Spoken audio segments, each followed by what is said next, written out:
Everyone, good morning. ঘুম থেকে উঠতে আমার অনেকটাই লেট হয়ে গেছে এর মধ্যে বাবা আজকে গেছে দোকানে। তো আমার যাদের লাগবে একলা একলা, মানে আজকে বাবা খুব তাড়াতাড়ি গেছে দোকানে, আর আমার ঘুম থেকে উঠতে অনেকটাই লেট হয়ে গেছে।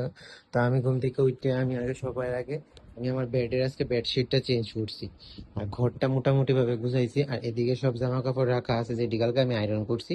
মানে কালকে ঠামাইছি না, তার কারণ এটি একটু ঠান্ডা হইতে লাগবে, যেহেতু আয়রন করছি খুব গরম আসলো, জামা কাপড়টি ঠান্ডা হওয়ার লেগে এদিকে রেখে দিছি।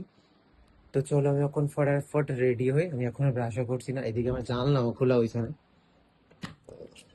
আজকে মা ঘুম থেকে উঠটা স্নান দান করে লাইছে,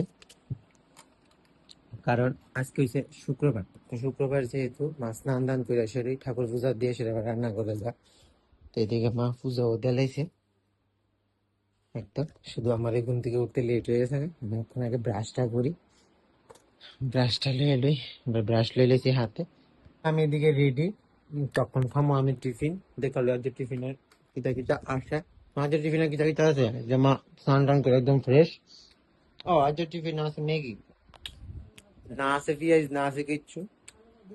আজকে হচ্ছে আলু ভাজা, আলু ভাজা ম্যাগি ভিতরে দিয়ে দিয়েছে, মানে দিয়েছে নিরামিষ ম্যাগি, যেহেতু আছে শুক্রবার। তো খাই, আর এদিকে হচ্ছে প্রায় 10টা, অনেকটাই লেট হয়ে গেছে। আমি খাই এসে আমি যেতেছি দোকানে। আমার টিফিন খাওয়া শেষ, তো আমি এখন বাইরে যেতেছি দোকানের উদ্দেশ্যে। এই মা আমি আইগা। চলো যাই, বাবা তো গেছে গেছে, আমার কি ঘুমটা ফাটাইব বুঝতে পাইতেছি না। ঘুম ফাটাই না, একদম চুপচাপ বাইরে দিতে দিতে বাবার লগে কথা কইতে লাগবে। এখন যাই দোকানে গিয়ে দেখাইতেছি তোমরা। দোকানে যাওয়ার পর বাবা কিছু কইছে না ঠিকই, যে শুধু এতটুকুই কইছে, এত দেরি করছে আজকে আর একটু আগে আইলো ফাটতে। তো যাই হোক, এমন করে সেটা বাবার লগে হাসি ঠাট্টামি কইরা তারপর আমি বয়ে গেলাম আমার জায়গায়। দুপুর বেলা মানে ভাত খাওয়ার সময় ক্যামেরা অন করতে মনে নাই, আর স্নান দান কইরা একদম আসলো টিউশন। টিউশনে যাইতে পারছি না, কারণ প্রচন্ড পরিমাণে বৃষ্টি পড়ছে। তো তারপরে আমি যে কোন সময় ঘুমাই গেছি আর কইতে পারি না, আর এখন সন্ধ্যা হয়ে গেছে। তো তাই আর ভিডিও কোনো কিছু আর অনই করছি না, তোমরা লোক কিছু শেয়ারও করতে পারছি না। তো চলো এই ভিডিওতে শেয়ার করি আমি গুয়াহাটির থেকে কি কি আনছি নিজের লিগা, তো এইটা এখন শেয়ার করুন। তো চলো এক এক করে প্রত্যেকটা জিনিস আমাকে গুছাই লই, তারপর তোমার লোক শেয়ার করতেছি। আমি সবকিছু মোটামুটি হাতের কাছে সব নিয়ে নিছি, আমি যা যা আনছি গুয়াহাটির থেকে। তো চলো তোমরা দেখাই, প্রথমেই দেখাই তোমরা এইটা। এটা হচ্ছে মা কামাখ্যার মন্দিরটা, এটা সবটাই আছে তোমার বাঁশের তৈরি করা।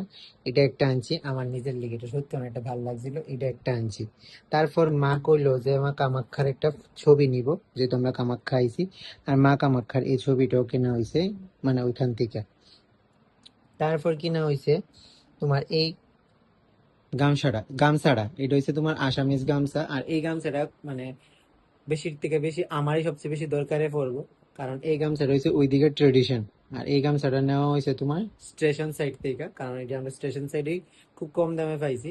আর এটা আদার্স অনুযায়ী অনেকটাই দাম আসলো। আর এটা আমার লেগা কে লেগা কইছি, এটা হচ্ছে আমরা যখন মডেলিং করি না, তখন আমরা নর্থ ইস্টের প্রত্যেকটা জোনের একটা রিপ্রেজেন্ট করতে লাগে এক এক সময়।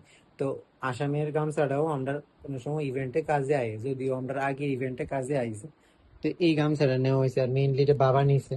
তারপর নেওয়া হয়েছে এই কলমদানিটা আমি আমারই ইচ্ছা হয়েছে, তো যেহেতু এটা ভাইগনার লিগেও নেওয়া হয়েছে, আর আমার লিগে একটা নেওয়া হয়েছে। আর এটার একটা সিস্টেম আছে যেটা তোমরা সবাই জানো, মানে তৎকালীন প্রাচীন যুগে সবাই বালুঘড়ি ইউজ করতো।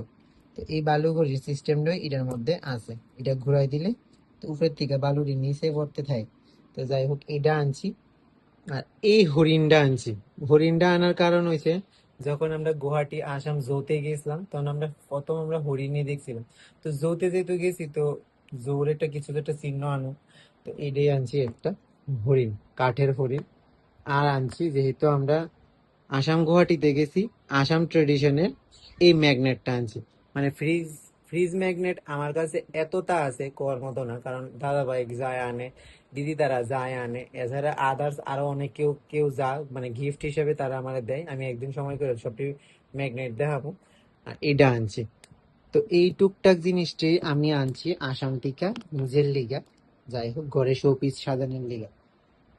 আর কেমন লাগলো আমার জানেন, ও হ্যাঁ, তার মধ্যে আনছি এই লজেন্সটা, মানে একদম ছোটবেলায় এই লজেন্সটি আমরা খুব ভালো খাইতাম, এই লজেন্সটাও আনছি।